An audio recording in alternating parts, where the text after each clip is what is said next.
Welcome back to my channel Nikitha Priya's Easy English. I am your friend Nikitha Priya and I am here to help you learn English. Let's learn English through Kannada. Friends, English ಮಾತಾಡ್ತಾ ಇದ್ದೀರಾ ತಾನೆ? English ಮಾತಾಡೋದಕ್ಕೆ ಕಲಿತಾ ಇದ್ದೀರಾ ತಾನೆ? So ಇದೇ ಇಂಗ್ಲಿಷ್ನ ಇನ್ನೂ ಜಾಸ್ತಿ ಇಂಪ್ರೆಸಿವ್ ಆಗಿ ಮಾಡ್ಬೋದು ಅಲ್ವಾ? ನಾವು ಕಲಿಯುವಂಥ ಬಿಗಿನರ್ಸೇ ಆಗಿರಲಿ, ಕಲಿಯುವಂಥ ಇಂಗ್ಲಿಷ್ನ ಇನ್ನೂ ನಾವು ಡೆಕೋರೇಟಿವ್ ಆಗಿ ಮಾತಾಡೋಣವಾ? ಯಾವ ರೀತಿ ಡೆಕೋರೇಟಿಂಗ್ ಆಗಿ ಮಾತಾಡೋದು?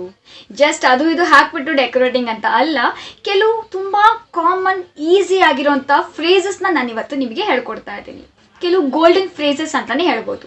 ಈ ಗೋಲ್ಡನ್ ಫ್ರೇಸಸ್ನ ನಾವು ನಮ್ಮ ಇಂಗ್ಲೀಷ್ನಲ್ಲಿ ಮಾತಾಡೋಕೆ ಸ್ಟಾರ್ಟ್ ಮಾಡಿದ್ರೆ ನಮ್ಮ ಇಂಗ್ಲೀಷ್ ಇನ್ನೂ ಡೆಕೋರೇಟಿವ್ ಆಗಿ ಇಂಪ್ರೆಸಿವ್ ಆಗಿ ತುಂಬ ಸಖತ್ತಾಗಿ ಅನಿಸುತ್ತೆ. ಯಾಕಂದರೆ ಫ್ರೇಸಸ್ ಅಂದರೆ ಅದ್ರ ರಿಯಲ್ ಮೀನಿಂಗ್ ನಾವು ಅಕಸ್ಮಾತ್ ಕನ್ನಡದಲ್ಲಿ ಟ್ರಾನ್ಸ್ಲೇಟ್ ಮಾಡೋಕೆ ಹೋದರೆ ರಿಯಲ್ ಮೀನಿಂಗ್ ಬೇರೆ ಇರುತ್ತೆ, ಆದರೆ ಟ್ರಾನ್ಸ್ಲೇಟ್ ಮಾಡಿದರೆ ಅದು ಬೇರೆ ಅರ್ಥ ಬರುತ್ತೆ. ಅದಕ್ಕೋಸ್ಕರ ಅದರ ಅರ್ಥ ಆ್ಯಂಡ್ ಸಿಚುಯೇಷನ್ ಸಮೇತ ನಿಮಗೆ ನಾನು ಕ್ಲಿಯರ್ ಮಾಡ್ತೀನಿ. Okay, so without further ado let's get started. ಮೊದಲನೇ golden phrase, I am pressed for money. I am pressed for money ಅಂದರೆ ನನಗೆ ದುಡ್ಡಿನ ಕೊರತೆ ಇದೆ ಅಥವಾ ನನಗೆ ದುಡ್ಡಿನ ಕಷ್ಟ ಇದೆ, ನಾನು ಕೈ ಚುಕ್ಕೋತಾ ಇದ್ದೀನಿ, ದುಡ್ಡಿಲ್ಲ ಅಂತ ಹೇಳ್ತೀವಲ್ಲ. ಸೊ ಅದನ್ನು ನಾವು ಇಂಗ್ಲೀಷ್ನಲ್ಲಿ I am pressed for money ಅಂತ ಹೇಳ್ತೀವಿ. ಈಗ ಒಂದು ಸಿಚುಯೇಷನ್ ಹೇಳ್ತೀನಿ. ಈಗ ಯಾರಾದರೂ ಬಂದು ನಿಮಗೆ ನಂಗೆ ಅರ್ಜೆಂಟಾಗಿ ದುಡ್ಡು ಬೇಕಾಗಿದೆ, ಒಂದು ಸ್ವಲ್ಪ ದುಡ್ಡು ಕೊಡು ಅಂತ ಕೇಳ್ತಾರೆ. ಆವಾಗ ನೀವು ಇಲ್ಲ, ನಂಗೆ ಸ್ವಲ್ಪ ಕಷ್ಟದಲ್ಲಿದ್ದೀನಿ, ನನ್ನ ಹತ್ರ ಸ್ವಲ್ಪ ಶಾರ್ಟೇಜ್ ಇದೆ ದುಡ್ಡಿದ್ದು ಅಂತ ಹೇಳೋದಕ್ಕೆ no I am pressed for money ಅಂತ ಹೇಳಿ. ಇದೇ ರೀತಿ second golden phrase, I am pressed for time. I am pressed for time ಅಂದರೆ ನನ್ನ ಹತ್ರ ಸಮಯ ಕಮ್ಮಿ ಇದೆ. ಈಗ ನೀವು ಎಲ್ಲಿಗಾದ್ರೂ ಹೋಗಬೇಕು, ಅದು ನಿಮ್ಮ ಹತ್ರ ಸಮಯ ಕಡಿಮೆ ಇರುತ್ತೆ, ಆವಾಗ ನೀವು I am pressed for time ಅಂತ ಹೇಳ್ಬೋದು. ಇನ್ನೊಂದು ಸಿಚುಯೇಷನ್ ವಿತ್ ಎಕ್ಸಾಂಪಲ್ ಹೇಳ್ಬಿಡ್ತೀನಿ. ಈಗ ನೀವು ಯಾವುದೋ ಶಾಪಿಗೆ ಹೋಗಿರ್ತೀರ, ನಿಮ್ಮ ಹತ್ರ ಸಮಯ ಕಡಿಮೆ ಇರುತ್ತೆ, ಅರ್ಜೆಂಟಲ್ಲಿ ಇರ್ತೀರಾ, can you make it fast ಅಂದರೆ ಪ್ಲೀಸ್ ಸ್ವಲ್ಪ ಬೇಗ ಕೊಡ್ತೀರಾ? I am pressed for time, ನನ್ನ ಹತ್ರ ಸಮಯ ಕಡಿಮೆ ಇದೆ, ನನ್ನ ಹತ್ರ ಅಷ್ಟೊಂದು ಟೈಮ್ ಇಲ್ಲ, ಸೊ ಪ್ಲೀಸ್ ಬೇಗ ಕೊಡಿ, can you make it fast? I am pressed for time ಅಂತ ನೀವು ಹೇಳ್ಬೋದು. Next golden phrase, how are you doing. How are you doing ಇದರ ಅರ್ಥ ನೀವು ಹೇಗೆ ಮಾಡ್ತಾ ಇದ್ದೀರಾ ಅಂತ ಅಲ್ಲ. ಹೌ ಆರ್ ಯು ಡೂಯಿಂಗ್ ಅಂದರೆ ನೀವು ಹೇಗಿದ್ದೀರಾ ಅಂತ ಅರ್ಥ. ಹೌ ಆರ್ ಯು ಅಂತ ಕೇಳ್ತೀವಲ್ವಾ, ಸೊ ಇದನ್ನ ಕೇಳೋ ಬದಲು ನಾವು ಲೇಟೆಸ್ಟ್ ಆಗಿ ಇಂಪ್ರೆಸಿವ್ ಆಗಿ ಹೌ ಆರ್ ಯು ಡೂಯಿಂಗ್ ಅಂತ ಕೇಳಬಹುದು. ಸೊ ಯಾರಾದರೂ ನಿಮಗೆ ಹೌ ಆರ್ ಯು ಡೂಯಿಂಗ್ ಅಂತ ಕೇಳಿದ್ರೆ ನಾನೇನೋ ಮಾಡ್ತಾ ಇದ್ದೀನಿ ಅಂತ ಆನ್ಸರ್ ಮಾಡೋಕ್ಕೆ ಹೋಗಬೇಡಿ. ಅದಕ್ಕೆ answer I am doing good ಅಂದರೆ ನಾನು ಚೆನ್ನಾಗಿದ್ದೀನಿ ಅಂತ ಅರ್ಥ. ಇದು ನಮ್ಮ next phrase, I am doing good. How about you? ನಾನು ಚೆನ್ನಾಗಿದ್ದೀನಿ. ಮತ್ತೆ ಹೇಳಿ, ನೀವು ಹೇಗಿದ್ದೀರಾ ಅಂತ ಕೇಳುವಾಗ ನಾವು ಈ ಫ್ರೇಸಸ್ನ ಯೂಸ್ ಮಾಡಬಹುದು. Next phrase, what does it mean. What does it ಮೀನ್ ಅಂದರೆ ಇದರ ಅರ್ಥ ಏನು ಅಂತ ಅರ್ಥ. ಈಗ ಫಾರ್ ಎಕ್ಸಾಂಪಲ್ ಯಾರಾದರೂ ನಿಮಗೆ ಯಾವುದೋ ಒಂದು ವರ್ಡ್ ಹೇಳಿದ್ರು, ಆ ವರ್ಡ್ ನಿಮಗೆ ಹೊಸದು, ನಿಮಗೆ ಅರ್ಥ ಆಗ್ತಿಲ್ಲ ಆ ವರ್ಡ್, ಸೊ ನೀವು what does it mean it ಅನ್ನೋ ಜಾಗದಲ್ಲಿ ಆ ವರ್ಡ್ನ ಹೇಳ್ಬೋದು. ಈಗ ಫಾರ್ ಎಕ್ಸಾಂಪಲ್ ಸ್ವ್ಯಾಗ್ ಅಂತ ಹೇಳ್ಬಿಟ್ರು, okay, what does swag mean. Swag ಅಂದರೆ ಏನು, ಸ್ವ್ಯಾಗ್ ಅರ್ಥ ಏನು ಅಂತ ಕೇಳುವಾಗ ನಾವು what does it mean, what does swag mean ಅಂತ ಯೂಸ್ ಮಾಡ್ಬೋದು. ಈಗ ಸ್ವ್ಯಾಗ್ ಅರ್ಥ ಏನು ನೀವೇ ಹುಡುಕ್ಬಿಟ್ಟು ನನಗೆ ಕಾಮೆಂಟ್ ಮಾಡಿ ತಿಳಿಸ್ಬೇಕಾಗುತ್ತೆ. ಅದು ಸರಿ ಇದೆಯಾ ಇಲ್ವಾ ಅಂತ ನಾನು ನೆಕ್ಸ್ಟ್ ವಿಡಿಯೋದಲ್ಲಿ ತಿಳಿಸ್ತೀನಿ ಅಥವಾ ಕಾಮೆಂಟ್ನಲ್ಲಿ ತಿಳಿಸ್ತೀನಿ. Next phrase, how do you spell that. How do you spell that ಅಂದರೆ ನೀವಿದನ್ನ ಹೇಗೆ ಬರೀತೀರಾ ಅಂತ ಅರ್ಥ. ಈಗ ಯಾರೋ ಒಬ್ರು ನಿಮಗೆ ಅವರ ಹೆಸರನ್ನ ಹೇಳಿದ್ರು, ಏನೋ ಹೇಳಿದ್ರು, ನಮಗೆ ಸರಿಯಾಗಿ ಅರ್ಥ ಆಗಲಿಲ್ಲ, ಸೊ ಅದಕ್ಕೋಸ್ಕರ ನೀವು ಇದನ್ನು ಯಾವ ರೀತಿ ಬರೀತೀರಾ ಅಥವಾ ಹೇಗೆ ಬರೀತೀರಾ ಅಂದರೆ ಅದರ ಸ್ಪೆಲ್ಲಿಂಗ್ ಯಾವ ರೀತಿ ಬರೀತೀರಾ, ಆ ಸ್ಪೆಲ್ಲಿಂಗ್ ತಿಳ್ಕೊಂಡು ಅವ್ರ ಹೆಸರನ್ನು ನಾವು ಕ್ಲೀನಾಗಿ ಹೇಳ್ಬೋದು. ಸೊ ಇದಕ್ಕೆ ನಾವು how do you spell that ಅಂತ ಹೇಳ್ತೀವಿ. Next phrase, could you repeat that please.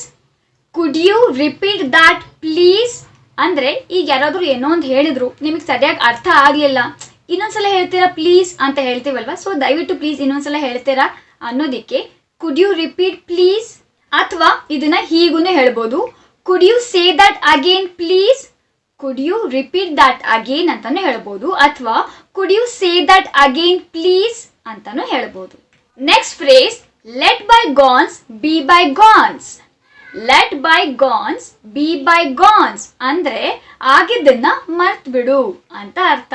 ಈಗ ನಿಮ್ಮ ಫ್ರೆಂಡ್ಸ್ ಜೊತೆ ನಿಮಗೆ ಸ್ವಲ್ಪ ಜಗಳ ಆಗಿರುತ್ತೆ ಅಥವಾ ಏನೋ ಒಂಥರ ಈಗ ನೀವು ಮುನ್ಸ್ಕೊಂಡಿರ್ತೀರ, ಆವಾಗ ಆಗಿದ್ದೆಲ್ಲ ಮರ್ತ್ಬಿಡು ಮತ್ತೆ ಇನ್ನೊಂದು ಸ್ವಲ್ಪ ಫ್ರೆಂಡ್ಸ್ ಆಗಿರೋಣ ಅಂತ ಹೇಳ್ತೀವಲ್ವಾ. Let bygones be bygones let's be friends again. ಆಗಿದ್ದೆಲ್ಲ ಮರ್ತ್ಬಿಡು, ನಾವು ಫ್ರೆಂಡ್ಸ್ ಆಗಿರೋಣ ಇನ್ನೊಂದ್ಸಲ ಅಂತ ಹೇಳೋದಕ್ಕೆ ಈ ರೀತಿ ಹೇಳಿ. Next phrase, where were we. Where were we ಈ ಸೆಂಟೆನ್ಸ್ ಅರ್ಥ ನಾವು ಎಲ್ಲಿದ್ವಿ ಅಂತ ಪ್ಲೇಸಿಗೆ ರಿಲೇಟೆಡ್ ಆಗಿರುವಂಥದ್ದು ಅಲ್ಲ. ಈಗ ನಾವು ಎಲ್ಲಿದ್ವಿ ಅಂತ ಅಂದರೆ, ಈಗ ಯಾವುದಾದ್ರೂ ಒಂದು ನಾವು ಟಾಪಿಕ್ ಬಗ್ಗೆ ಮಾತಾಡ್ತಾ ಇದ್ವಿ ಅಂತ ಅಂದ್ಕೊಳ್ಳಿ, ನಾವು ಒಂದು ಗ್ರೂಪಲ್ಲಿ ಮಾತಾಡ್ತಾ ಇದ್ವಿ ಅಂತ ಅಂದ್ಕೊಳ್ಳಿ, ಏಕ್ದಮ್ ಆ ಟಾಪಿಕ್ ಚೇಂಜ್ ಆಗಿ ಬೇರೆ ಟಾಪಿಕ್ಗೆ ಹೋಯಿತು. ಆವಾಗ ಮತ್ತೆ ಆ ಟಾಪಿಕ್ ನಮಗೆ ತಕ್ಷಣ ನೆನಪಾಯಿತು. ಸೊ ನಾವು ಎಲ್ಲಿದ್ವಿ ಹೇಳಿ ಅಂದರೆ ನಾವು ಯಾವ ವಿಷಯದ ಬಗ್ಗೆ ಮಾತಾಡ್ತಾ ಇದ್ವಿ ಹೇಳಿ ಅಂತ ಹೇಳೋದಕ್ಕೆ so where were V, so where were V ಅಂತ ಹೇಳಿ. How does that sound. How does that sound ಅಂದರೆ ಹೇಗನ್ನಿಸ್ತು ಅಥವಾ ಹೇಗಿರುತ್ತೆ ಅಂತ ಅರ್ಥ. ಈಗ ಫಾರ್ ಎಕ್ಸಾಂಪಲ್ ನೀವು ಯಾರಿಗಾನ ಏನೋ ಒಂದು ಸಜೆಷನ್ ಕೊಟ್ರಿ ಅಥವಾ ಎಲ್ಲಿಗಾದ್ರೂ ಹೋಗುವಂಥ ಪ್ಲ್ಯಾನಿಂಗ್ ಮಾಡಿದ್ವಿ, ಆವಾಗ ಹೇಗಿರುತ್ತೆ, ನಿಮ್ಗೆ ಹೆಂಗೆ ಅನ್ಸುತ್ತೆ ಈ ಪ್ಲ್ಯಾನ್, ಈ ಐಡಿಯಾ ಹೇಗಿರುತ್ತೆ ಅಂತ ಹೇಳೋದಕ್ಕೆ ನಾವು ಇದನ್ನು ಯೂಸ್ ಮಾಡ್ತೀವಿ. We could go for a movie tonight, how does that sound. We could go for a movie tonight, how does that sound.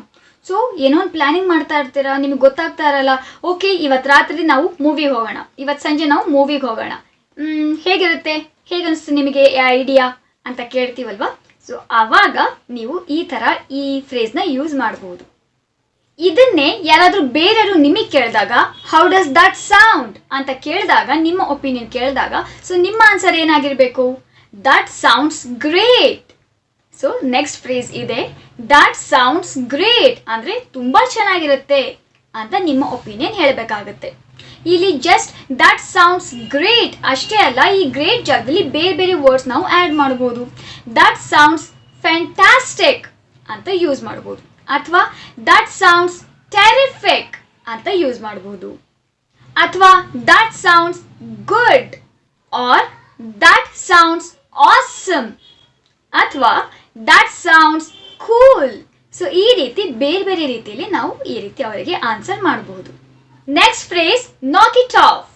ನಾಕ್ ಇಟ್ ಆಫ್ ಅಂದರೆ ಸಾಕು, ಸಾಕೀಗ ಸಾಕು ಮಾಡು ಅಂತ ಹೇಳ್ತೀವಲ್ಲ ಆಗ. ಈಗ ಯಾವ ಜೊತೆಲೂ ನಿಮಗೆ ವಾದ ವಿವಾದ ನಡೀತಾ ಇರುತ್ತೆ, ನಿಮಗಂತೂ ಸಾಕಾಗ್ಬಿಡುತ್ತೆ, ಹಾಂ ಸಾಕೀಗ ಅಂತ ಹೇಳ್ತೀವಲ್ಲ, ಜಸ್ಟ್ ನಾಕ್ ಇಟ್ ಆಫ್, ಸಾಕೀಗ ಸಾಕು ಮಾಡು ಅಂತ ಹೇಳೋದಕ್ಕೆ ಜಸ್ಟ್ ನಾಕ್ ಇಟ್ ಆಫ್.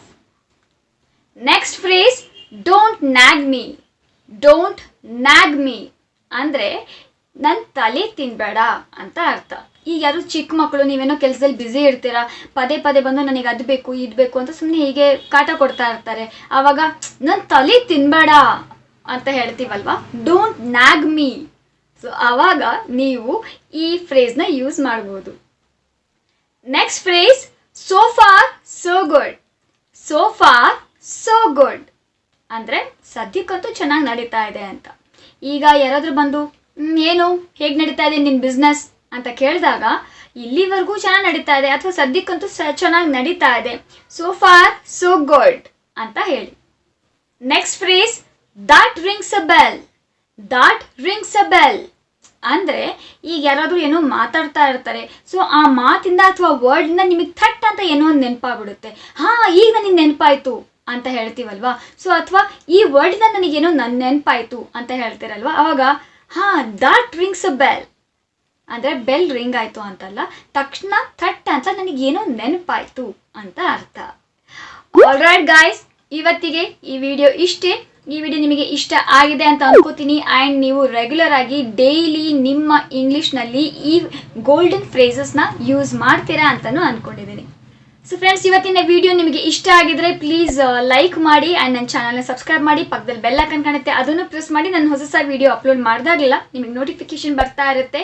ಆ್ಯಂಡ್ ಈ ವಿಡಿಯೋನ ಯಾರಿಗೆಲ್ಲ ಅವಶ್ಯಕತೆ ಇರುತ್ತಲ್ಲ, ಸೊ ಅವರಿಗೆ ಎಲ್ಲ ಶೇರ್ ಮಾಡಿ ಅಂತ ಕೇಳ್ಕೊತೀನಿ. ಸೊ ಫ್ರೆಂಡ್ಸ್, ಇವತ್ತಿಗೆ ಈ ಲೆಸನ್ ಇಷ್ಟೇ. ಮತ್ತೆ ನೆಕ್ಸ್ಟ್ ಹೊಸ ಲೆಸನ್ನೊಂದಿಗೆ ನಾನು ನಿಮಗೆ ಸಿಗ್ತೀನಿ. ಅಲ್ಲಿವರೆಗೂ learn English, practice English and speak English confidently. Bye.